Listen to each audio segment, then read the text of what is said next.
Divine leader Hindi, spiritual, education, politics, social personality.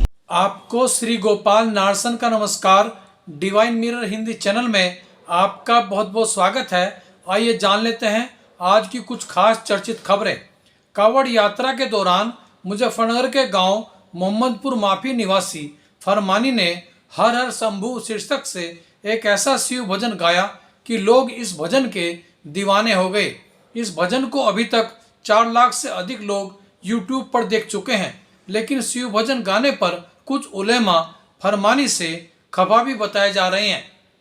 Uttarakhand में हिंदी फिर अंग्रेजी पर भारी पड़ गई। सरकार द्वारा कक्षा 3 से विज्ञान की पढ़ाई अंग्रेजी में कराने का प्रयोग जब सफल नहीं हुआ तो सरकार ने बैकफुट पर आते हुए विज्ञान को अंग्रेजी में पढ़ाने की बाध्यता समाप्त कर दी। नई व्यवस्था के तहत अब विज्ञान विषय किसी भी भाषा में पढ़ाया जा सकता है।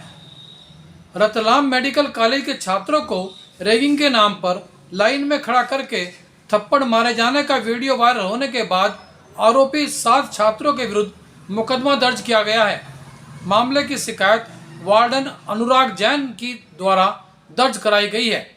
आरोपी छात्रों को 1 वर्ष तक कॉलेज में घुसने न देने का भी आदेश जारी किया गया है। स्वतंत्र सेनानी उत्तराधिकारी परिवार समिति का एक प्रतिनिधिमंडल आज देहरादून में महासचिव जितेंद्र रघुवंशी के नेतृत्व में मुख्यमंत्री पुष्कर सिंह धामी से मिला और उनसे उनके द्वारा 9 अगस्त 2021 को घोषित हरिद्वार में अमर शहीद जगदीश प्रसाद स्मारक स्वतंत्र सेनानी सेवा सदन के लिए नगर निगम हरिद्वार द्वारा अभी तक भूमि आवंटित न करने का मामला उठाया, जिस पर मुख्यमंत्री पुष्कर सिंह धामी ने भी भूमि आवंटन अभी तक न होने पर असंतोष व्यक्त किया और शीघ्र ही उक्त भूमि आवंटन कराने की बात कही। इस अवसर पर स्वतंत्र सेनानी एवं उनके उत्तराधिकारियों की विभिन्न समस्याओं को लेकर भी मुख्यमंत्री पुष्कर सिंह धामी ने सकारात्मक भरोसा दिया और कहा कि वे आज़ादी के अमृत महोत्सव के अंतर्गत स्वतंत्र सेनानी जो यात्रा निकालेंगे उनका स्वागत भी मंत्रियों एवं विधायकों द्वारा किया जाएगा। मध्य प्रदेश के रतलाम में सरकारी स्कूल में कुछ छात्राओं द्वारा गिनती न सुनाए जाने से नाराज होकर अध्यापक ने छात्राओं की बेरहमी से पिटाई कर दी, जिसका वीडियो वायरल होने पर जिला शिक्षा अधिकारी ने आरोपी शिक्षक को निलंबित कर दिया है। रुड़की के भगवानपुर क्षेत्र में पंडित पूर्णचंद स्वतंत्र सेनानी जहां देश की आज़ादी के लिए स्वतंत्रता आंदोलन में 6 बार जेल गए, वहीं उनकी पत्नी दयावती ने भी आज़ादी का बिगुल बजाते हुए अपनी 2 मासूम बेटियों के साथ जेल की यात्रा की थी। उनका योगदान निश्चित रूप से स्वतंत्रता के आंदोलन में अग्रणी रहा है। इसी पर देखिए पंडित पूर्णचंद के पुत्र विनोद कुमार अग्रवाल के द्वारा उनके संबंधित कुछ संस्मरण और उनके यह भी उन्होंने बताया कि वे किस तरह से वर्धा आश्रम में गांधी जी के सानिध्य में रहे और उनका पहला जन्मदिन भी गांधी जी ने ही मनाया और सूत की माला पहनाकर विनोद कुमार अग्रवाल को बचपन में आशीर्वाद दिया। इसी पर देखिए हमारा यह खास इंटरव्यू।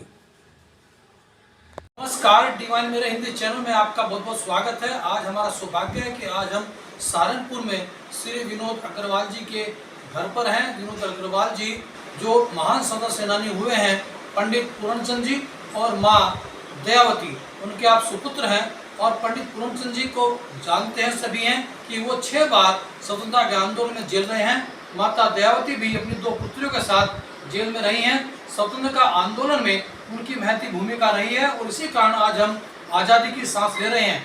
आज़ादी के अमृत महोत्सव के 75 वर्ष पूरे होने को हैं, लेकिन अभी तक जो 2 बहनें हैं जो जेल में रही थी उनको स्वतंत्रता सेनानी होने का सम्मान तक नहीं मिल पाया है। बहुत सारे जो प्रश्न हैं आज हम करेंगे।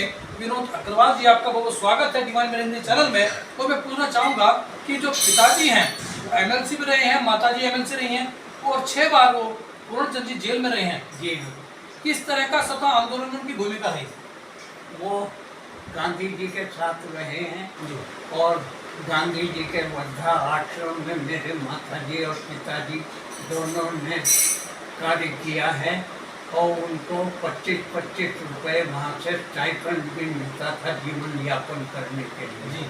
मैं जब मेरा जन्म हुआ तो उस समय मेरा पहला जन्मदिन जो था वो वर्धा में मनाया गया था और मुझे गांधी जी का आशीर्वाद पहले जन्मदिन पर प्राप्त हुआ था। मेरे पिताजी 6 बार जेल गए हैं, मेरी माताजी 2 बार जेल गई हैं, उनके साथ मेरी 2 बड़ी बहनें जिनमें से एक आज जीवित हैं, वो भी उनके साथ एक बार 2 माह के लिए और एक बार 6 माह के लिए वो जेल में रही।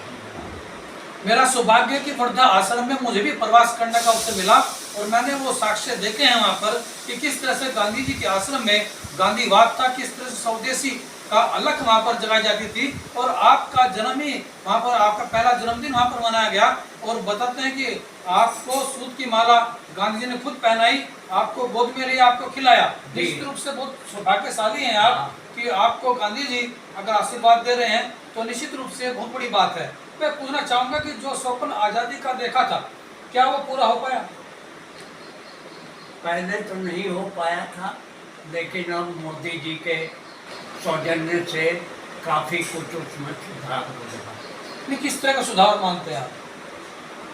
मैं तो यही चाहता हूँ कि देश में सुचारू रूप से कार्य हो, विकास के कार्य हो, यही मैं चाहता हूँ। नहीं, 2 करोड़ स्वतंत्र सेनानी परिवार आज भी पूरे देश के अंदर है, लेकिन वो अपने सम्मान को भटक रहे हैं आज़ादी के अमृत महोत्सव के बावजूद। हाँ, अब ये तो सरकार को देखना है कि वो उनके लिए क्या कर सकती है। नहीं, तो क्या आपको नहीं मानते कि मोदी जी को इस बारे में सोचना चाहिए था? जो आज़ादी का अमृत महोत्सव मना रहे हैं, वो जो बजट है भारी भरकम, वो अधिकारियों और जो कर्मचारी हैं उस तरह से कहते हैं उसका दुरुपयोग हो रहा है बड़े पैमाने पर। लेकिन जहाँ स्वतंत्र सेनानी हैं, जहाँ शहीद हैं, उनके परिवारों का वो सम्मान नहीं मिल पाया उनको आज तक भी। आप खुद उसका उदाहरण है कि आपकी 2 बहनें जेल में रही और उन्हें स्वतंत्र सेनानी होने का सम्मान भी आज तक नहीं मिल पाया। नहीं, वो बात ठीक है आप जो कह रहे हैं, लेकिन सरकार के भी अपने कुछ मजबूरियां होती हैं। हो सकता है उनकी कोई मजबूरी है, हो सकता है हमने प्रयास किया था, राज्यपाल से भी मिले थे, लेकिन उत्तर प्रदेश सरकार की कोई नीति ऐसी नहीं थी कि जो ऐसे व्यक्तियों को, ऐसे बच्चों को जो जेल गए थे उनको वो सम्मान दें। अब आप बता रहे हैं कि उत्तराखंड सरकार इस सम्मान दे रही है, वो बधाई की पात्र है और हम फिर उम्मीद करते हैं कि हमारी बहन को भी स्वाधीनता संग्राम सेनानी का दर्जा मिले। हमने अभी हरीश रावत सरकार थी उत्तराखंड के अंदर, हमने मांग की थी स्वतंत्र सेनानी जो शहीद हुए हैं जगदीश वत्स, उनकी जीवनी पाठ्यक्रम में शामिल किया जाए। मैंने प्रस्ताव रखा था, मैं उनका प्रवक्ता रहा हूँ उस वक्त, कि जितने स्वतंत्र सेनानी हमारे हैं उनकी जीवनी अगर पाठ्यक्रम में शामिल होगी तो नई पीढ़ी को एक प्रेरणा मिलेगी और देशभक्ति की अलग जगेगी। लेकिन उस वक्त आदेश के बावजूद भी वो फाइल सरकारी दफ्तरों में दबकर रह गई है। क्या आप नहीं मानते कि इन स्वतंत्र सेनानियों की जो जीवनी है वो पाठ्यक्रम में शामिल होनी चाहिए? मैं आपकी बात से सहमत हूँ। तो निश्चित रूप से सौभाग्य हमारा कि विनोद अग्रवाल जी जो स्वतंत्र सेनानी परिवार से हैं और निश्चित रूप से इनकी बहनों को भी वो सम्मान मिलना चाहिए। और जिस तरह से उत्तराखंड सरकार ने उत्तराधिकारियों को पेंशन शुरू की है, वही स्टेप उत्तर प्रदेश को भी लेना चाहिए और पूरे देश में एक समग्र रूप से नीति बननी चाहिए कि जो 2 करोड़ इस भारत के अंदर स्वतंत्र सेनानी परिवार रहते हैं उनका मान सम्मान हो और आज़ादी के अमृत महोत्सव की तभी सार्थकता सिद्ध होगी। आपका बात करने के लिए बहुत बहुत धन्यवाद। जय हिंद, जय भारत, नमस्कार।